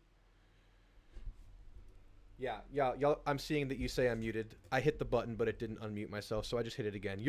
I see what you're saying. I see. I know. I hit the button. This guy just gave the most unoriginal Texas A&M lacks history, therefore they can't win in the future argument I've ever heard. He just happens to have a big platform and a very punchable face. He went viral. Congrats to him. 3.9 million views on Twitter. Like we're going at. Like we're getting at. Love us or hate us, you talk about us. And if you talk about us, you go viral. That's just how it works. I don't see another team. And of course, I'm looking through an A&M lens. But I don't see another college team that is in the forefront or mentioned for, hate or point and laugh more so than A&M. But you do talk about us. But you have heard of me, as the great Jack Sparrow once said. Guys, I don't know what happened to Jeb. Jeb, are you okay? Anyway, guys, that's the show tonight. If you haven't liked or subscribed, I would appreciate that greatly. That helps us kind of show out a lot. I guess I'll hang out in the comments for like 3 more minutes if y'all have anything else to say, but then I'm going to have to go. Lash, how do the Yell Leaders come to be? All the anti-Aggie criticism just means they're afraid of what we can become. I feel like maybe, I don't think they're thinking that, but I think they feel that. I think subconsciously they know exactly what A&M has and exactly what A&M aspires to be based on realistic variables that exist at Texas A&M. I went to a game at Bama once, and I walked out of that stadium after we lost. It was the 2016 year, the legendary half a season under Trevor Knight. I heard several fans talk about that team in a few years is going to be a problem. That team's coming. They have everything. And of course, the Johnny era, moving to the SEC, that changed the game for A&M. That took us to another level. I feel like people know that it's coming, and I feel like they're taking their shots while they can. I feel like they're taking their shots while A&M is down and not winning. Because eventually A&M is going to be on top. I know in my lifetime I'm 29. I know I'm going to see an A&M championship. I know I am. There's just too much going. There's not a team, a program with the resources that A&M has that does not eventually break through. It just doesn't work like that in this sport. Unfortunately, it's a tough barrier to entry at the top level of sport. A&M has all the stuff that's really hard to get. You just need the one ingredient that is gettable, and that's a coach. So, guys, that's going to be the show tonight. I appreciate you guys being here. Sorry for the section of being muted. Sorry, Jeb. I don't know what happened. Why you couldn't hear the. Just rewind it, and you'll see the guy talk. I appreciate you guys. I'll see you in the next show. Later.